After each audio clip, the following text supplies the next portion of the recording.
Selamat datang di channel Skripsi Bisa.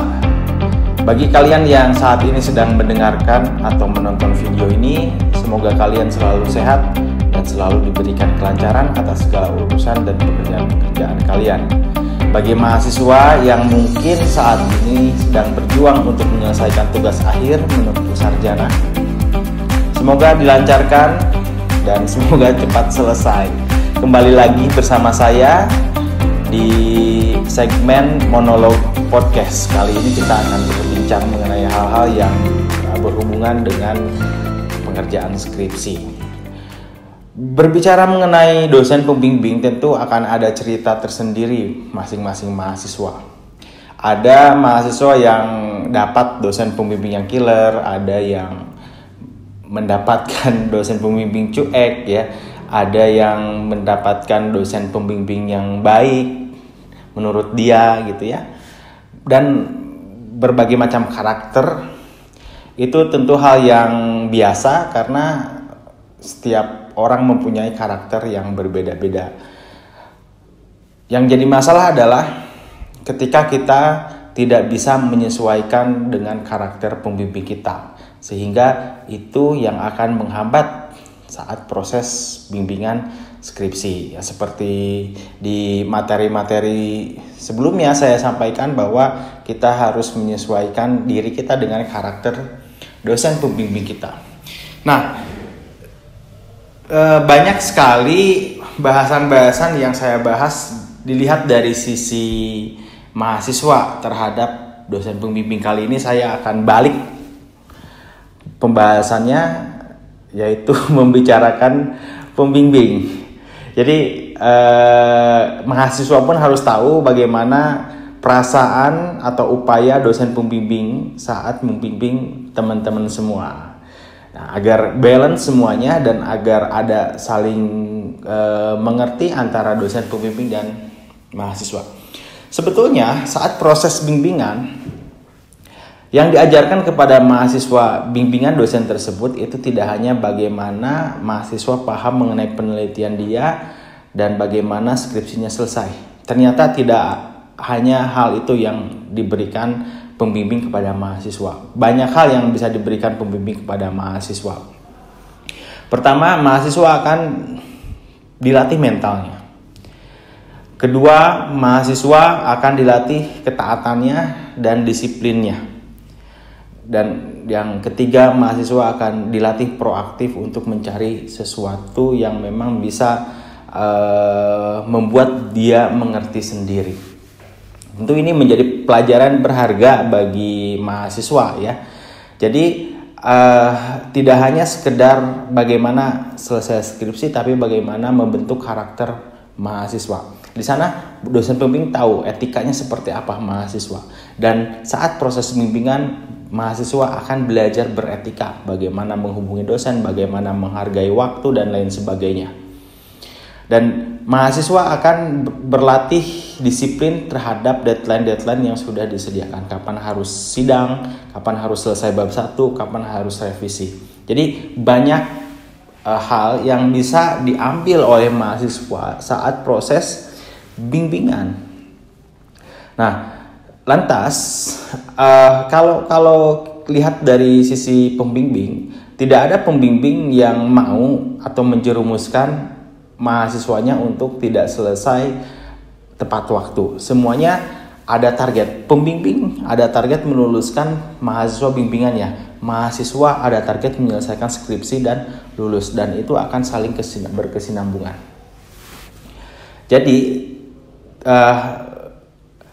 ketika pembimbing dan mahasiswa ini saling mengerti, saya yakin akan ada keselarasan dan kemungkinan besar proses pengerjaan skripsi akan lancar. Ada beban moral yang ditanggung oleh pembimbing kepada mahasiswanya. Tentu saja karena skripsi yang dibuat mahasiswa itu akan mencantumkan nama dosen pembimbing. Jadi wajar kalau misalnya dosen pembimbing meminta ini itu di dalam skripsi mahasiswa bimbingannya. Harus ada ini, harus ada itu, jangan seperti ini, jangan seperti itu. Karena beban moral itu akan menempel terus. Nama dosen pembimbing akan ada di skripsi mahasiswanya. Kalau misalnya skripsinya tidak sesuai apa yang diharapkan pembimbing dan memang katakanlah tidak lulus ujian skripsinya, yang malu pembimbing juga. Jadi di sini harap mahasiswa bisa mengerti. Dosen pembimbing meminta ini, meminta itu ya bukan karena apa-apa, karena nama dosen pembimbing akan tercantum juga di skripsi. Terlebih lagi saat proses sidang, ya sebetulnya bukan hanya mahasiswa yang merasakan ketakutan ya atau kekhawatiran, dosen pembimbing pun sebetulnya khawatir. Apalagi mahasiswa-mahasiswa tertentu yang dirasa belum menguasai. Ketika proses sidang, sebetulnya presentasi mahasiswa itu mempresentasikan dosen pembimbing. Jawaban mahasiswa merepresentasikan jawaban pembimbing. Ketika mahasiswa tidak paham saat ujian, tentu yang akan merasa malu pembimbing juga. Nah, itu mahasiswa harus paham. Jadi hal yang sangat wajar ketika saat proses bimbingan, pembimbing akan berupaya keras supaya skripsi yang memang dikerjakan ini sesuai, entah itu sesuai dengan kaidah yang berlaku ataupun sesuai dengan harapan pembimbing. Dan mahasiswa harus bisa menangkap sinyal itu lalu merealisasikannya gitu. Ya, jadi jangan disangka beban pembuatan skripsi itu hanya ada di mahasiswa, namun juga di pembimbing. Biasanya dosen itu membimbing paling banyak 5 ya. Kalau di kampus saya itu 5 mahasiswa. Dan mereka harus dilayani ke 5 mahasiswa itu. Sehingga pembimbing ini akan berpikir untuk ke 5 orang. Jadi bebannya ada 5. Sementara mahasiswa hanya 1 bebannya mengerjakan skripsi itu. Jangan disangka meskipun berpengalaman penelitian dosen, tetapi ketika menghadapi mahasiswa yang baru berpengalaman dan baru meneliti, itu ada satu kesulitan tersendiri ya, perlu penyesuaian tersendiri. Maka dari itu gak jarang dosen pembimbing yang menetapkan bahwa ya sudah, siapa yang butuh, mahasiswa atau dosen pembimbing. Nah, itu harus tahu juga, mahasiswa harusnya proaktif untuk berkonsultasi kepada pembimbing ketika dosen pembimbing terkesan cuek ya. Kemudian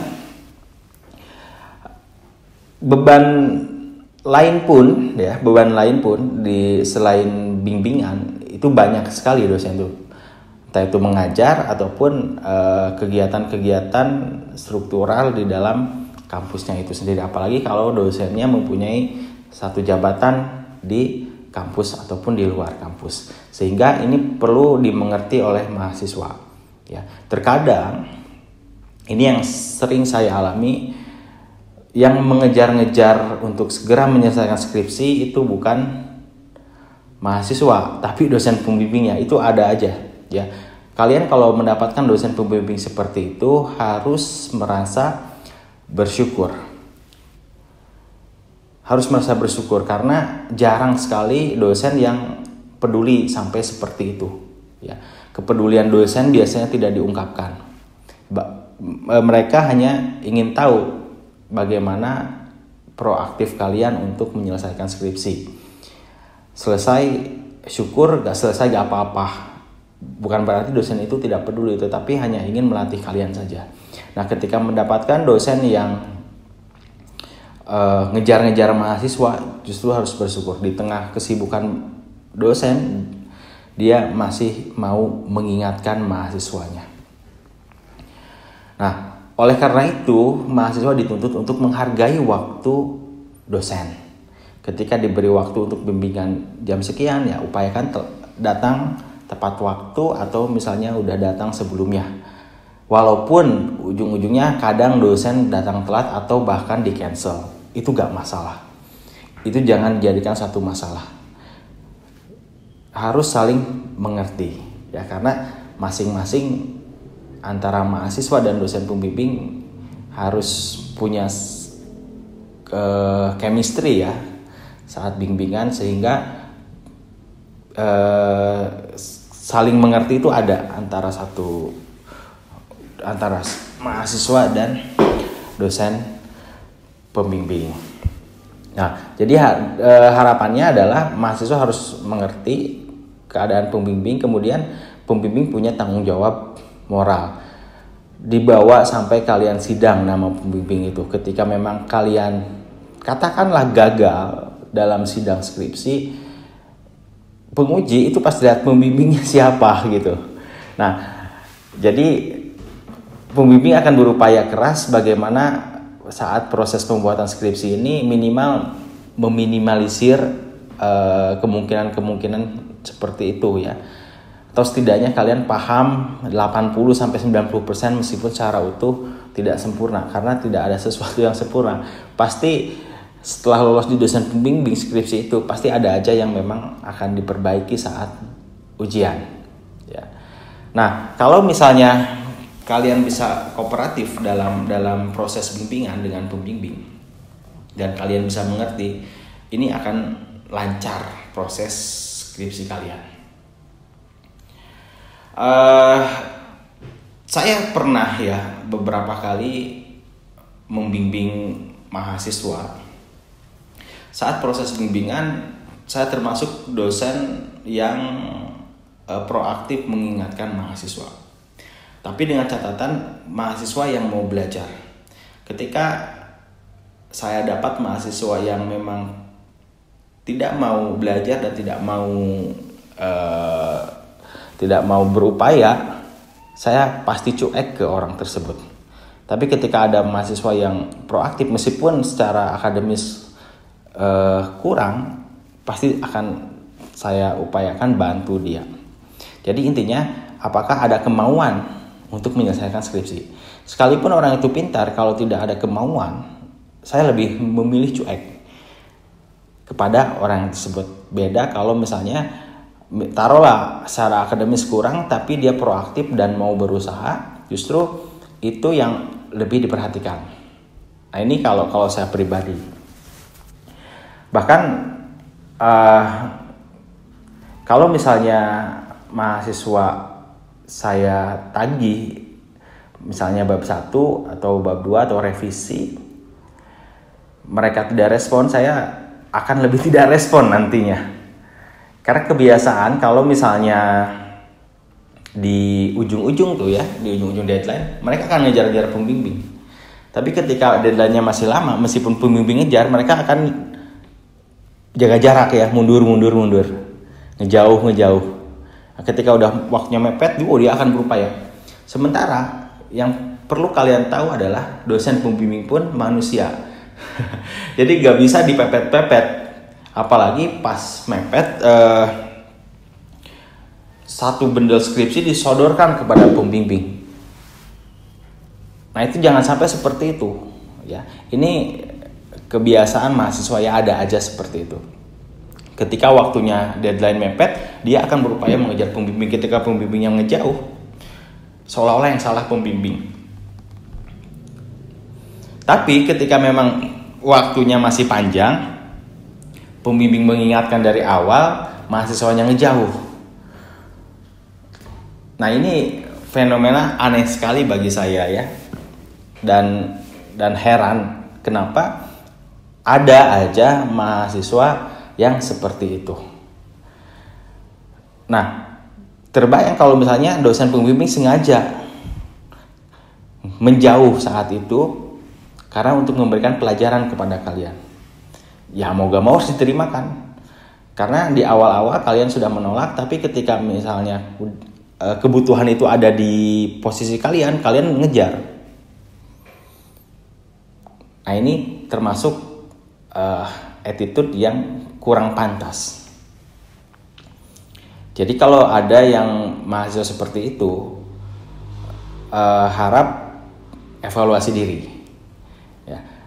Kalau di awal-awal dosen pembimbing kita mengingatkan intens, itu adalah kesempatan kalian untuk kesempatan bagus ya untuk dimanfaatkan oleh kalian, ya, supaya pengerjaan skripsi kalian lancar. Ya. Seolah-olah ketika di awal-awal mengingatkan, seolah-olah mereka gak butuh. Tapi ketika sudah masuk ke deadline pengumpulan dan kelulusan mereka terancam, mereka merasa butuh banget dan mengejar pembimbing sampai segala macam cara dilakukan. Nah, ini ironis sekali ya kalau misalnya ada, mudah-mudahan tidak ada ya. Nah, jadi sebetulnya pengerjaan skripsi itu tidak hanya tanggung jawab mahasiswa, tetapi juga tanggung jawab dosen pembimbing. Maka dari itu, mahasiswa yang sekarang sedang melakukan proses pengerjaan skripsi, hargai dosen pembimbing. Ya, apapun karakter dosen pembimbing kalian, mau itu killer lah, mau itu cuek lah, mau itu tidak peduli, mau itu memang dosennya baik gitu ya, mengejar-ngejar mahasiswa, ngingetin mahasiswa, apapun karakternya, tolong dihargai dosen pembimbingnya. Ya, beda kalau misalnya saat proses bimbingan ada masalah yang memang tidak ada masalah yang tidak biasa. Nah, itu bisa dikonsultasikan kepada Kaprodi ya. Masalah hal lain yang memang di luar proses pengerjaan skripsi, ada masalah yang sifatnya subjektif dengan pembimbing, itu lain cerita. Ya, jadi saat proses pengerjaan skripsi ini kalian tidak hanya belajar bagaimana melakukan penelitian, bagaimana memecahkan penelitian, masalah-masalah penelitian di skripsi kalian, tetapi juga di sini kalian akan belajar etika, akan melatih mental, belajar disiplin, belajar menghargai waktu, dan belajar menghargai sesama. Ya, entah itu menghargai waktu dosen, entah itu menghargai tenaga dosen, dan lain sebagainya. Jadi banyak hal yang akan dipelajari. Tentu dampaknya itu sangat besar.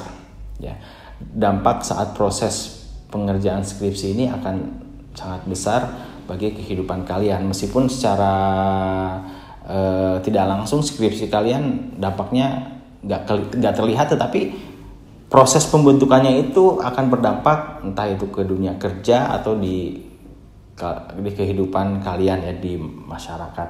Ini akan teringat terus, dan ini akan jadi catatan kalian pernah dilatih seperti ini, kalian pernah meneliti, dan kalian akan menghargai perjuangan kalian sendiri dalam proses penyusunan skripsi, sehingga akhirnya kalian lulus dan mendapatkan gelar.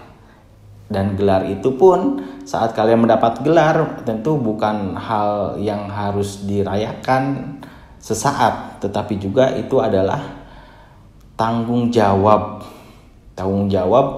sampai kalian berkehidupan di masyarakat. Jadi beban juga sebetulnya ketika kalian mendapatkan sebuah gelar, beban dan tanggung jawab. Jadi akan besar sekali dampaknya. Maka dari itu di ujung-ujung saat kelulusan ya, dalam hal ini adalah proses pengerjaan skripsi, harapannya adalah dikerjakan dengan serius, dikerjakan dengan sungguh-sungguh, saling menghargai dengan dosen pembimbing, manfaatkan waktu, manfaatkan kesempatan yang sudah diberikan. Karena kalau tidak kelar-kelar skripsinya, kalian akan malu ya, terutama kepada orang tua. Masa yang harusnya lulus 8 semester ini lebih dari 8 semester lulusnya. Ya, jangan salahkan pembimbing, evaluasi diri sendiri. Mungkin ada masalah di diri kita. Nah, jadi itu saja mungkin obrolan kali ini. Kita akan berjumpa lagi di obrolan-obrolan berikutnya. Bagi yang belum subscribe channel ini, silahkan di subscribe. Terima kasih. Assalamualaikum warahmatullahi wabarakatuh.